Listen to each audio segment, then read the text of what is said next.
Y nos metemos en el contexto electoral rumbo a las elecciones balotage del próximo 19 de noviembre.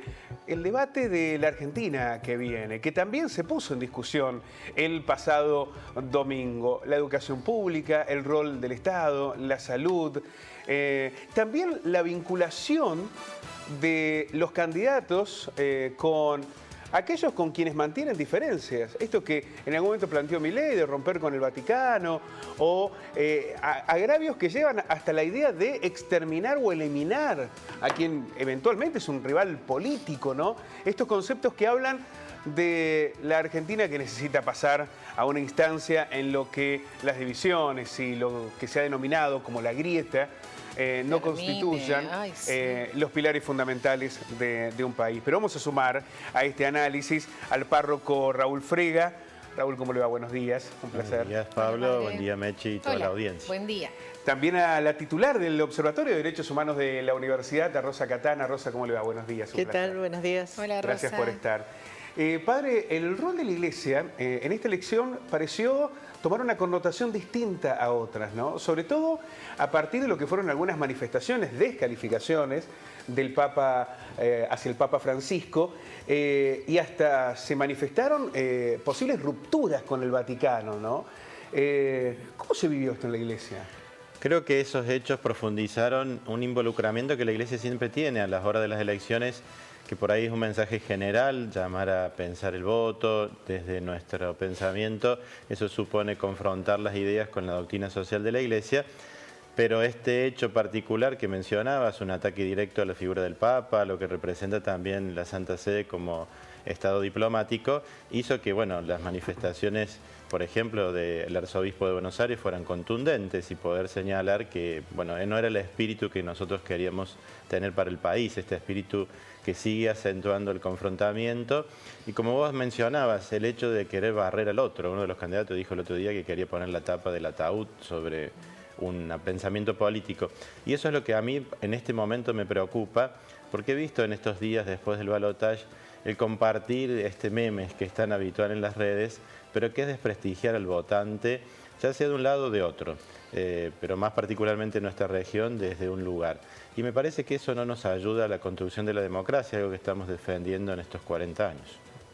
Rosa, y con respecto a la defensa de los derechos humanos, también, ¿no? Es un tema muy controversial con los candidatos. En el debate vimos un ida y vuelta que fue fuertísimo con respecto a esa categoría. ¿Qué sentís? ¿Cómo estás viviendo estas decisiones? Sí, yo creo que los derechos humanos que están consagrados en la Constitución, porque forman parte de todas las convenciones internacionales que el país adhiere, por lo tanto tienen alcance constitucional, más todos los derechos que hemos ido logrando con mucha lucha y con consenso social y político, tendrían que ser políticas de Estado y tendrían que ser siempre el piso desde el cual parten los candidatos.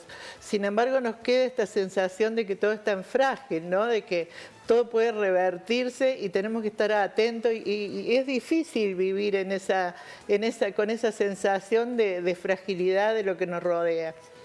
Sin embargo, yo estoy como un poco optimista con esto, ¿no? Yo creo que cuando uno vota en base a valores, ideas, pero también a intereses y necesidades, y donde la economía tiene un rol importante.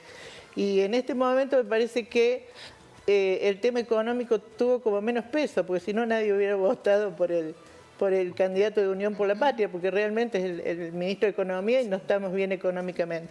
Sin embargo, me parece que pesa más esta cuestión de valores y de pensar en los derechos del otro.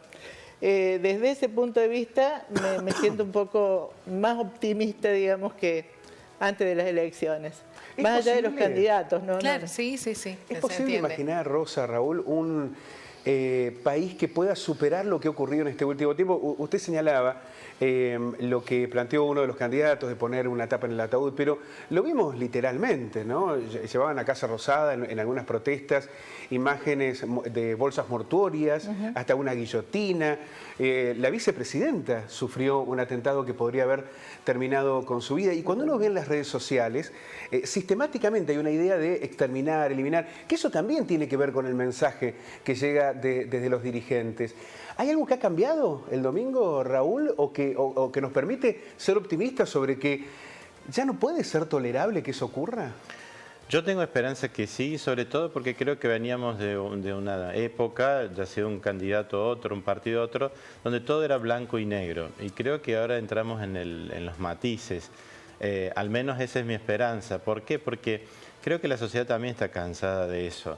Si bien a veces esa desesperación que expresan algunos candidatos hace que la gente adhiera más desde lo emotivo, digo, de lo pasional, yo creo que también el mensaje, y sobre todo elegir un candidato que no está bien económicamente, está dando otra señal. Y creo que tal vez esa es la expresión que necesitamos para salir del país.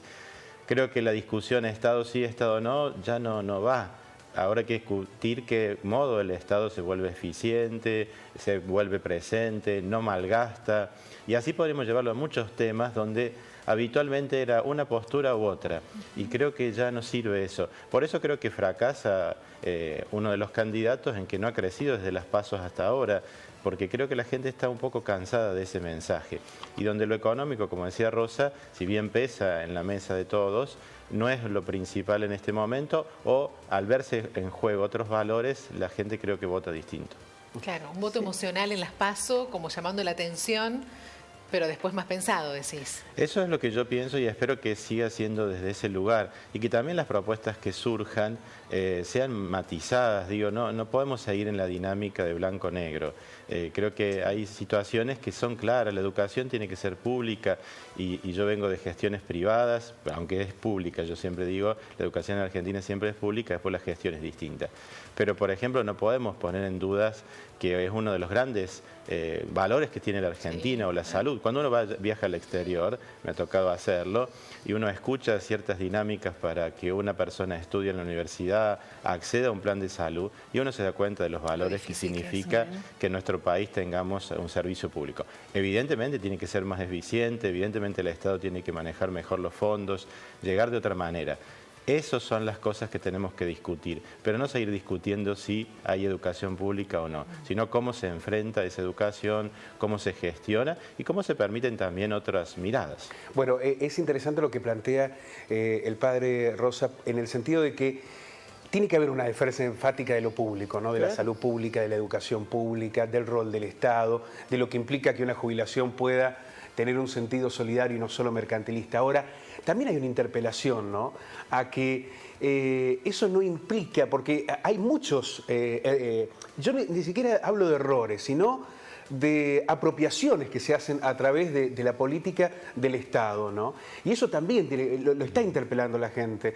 Y no me refiero solo a la corrupción, también a la ostentación, también a los recursos malgastados, también a cuando la política, en lugar de favorecer una gestión, termina como usurpando esa gestión. Bueno, aquí también hay una discusión sobre eso, ¿no? Totalmente, totalmente, y me parece...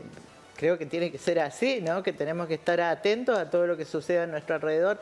Pero eso no se soluciona con menos Estado, con un Estado menos presente. Me parece que eso tiene que ser una consigna fuerte para nosotros.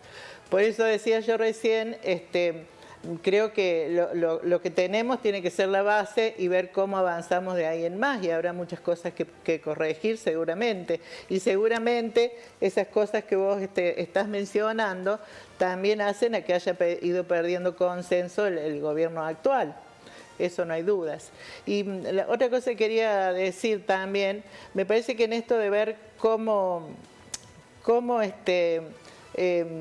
ir trabajando con ese tema de los discursos de odio, porque claro, los candidatos tienen estas expresiones, los argentinos somos pasionales y nos vamos haciendo eco de ese tipo de expresiones.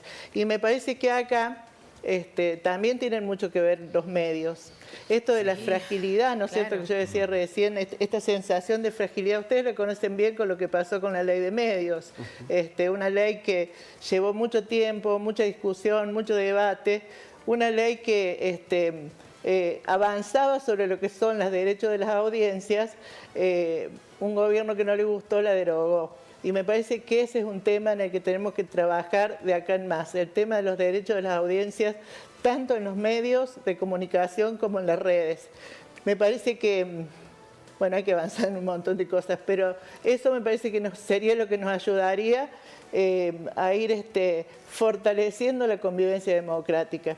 Sí, sí, porque cuando ya se ponen en palabras esas situaciones de odio, ya cuando es una cuestión... vos sabés que yo a veces pienso que eso tiene más intensidad que personas capaces de hacerlo. ¿Sí? ¿No? Hay un grupo de personas que en las redes sociales, ¿no?, están sistemáticamente Sí. expresando situaciones de odio, que no son una mayoría. No. Hay una mayoría que se retira, Ah, claro. que se ve agobiada, que no quiere convivir con estas circunstancias. cansada, La por idea, supuesto. claro, ¿por qué puede ser posible insultar a través de una red social? ¿Lo haríamos en un cara a cara con una persona? Sí. Esta cuestión que nos ha dado hasta de un sesgo de impunidad que termina naturalmente provocando más odios y más situaciones de violencia que debemos naturalmente superar. Quiero agradecerles a ambos que nos hayan ayudado a reflexionar en este tema que vamos a intentar desarrollar de aquí hasta el 19 de noviembre. Raúl, muchísimas gracias. Un Gracias a placer. ustedes también. Rosa, Rosa, un gusto. igual. Muchísimas No, gracias a ustedes. El padre Raúl Frega y Rosa Catana, titular del Observatorio de Derechos Humanos.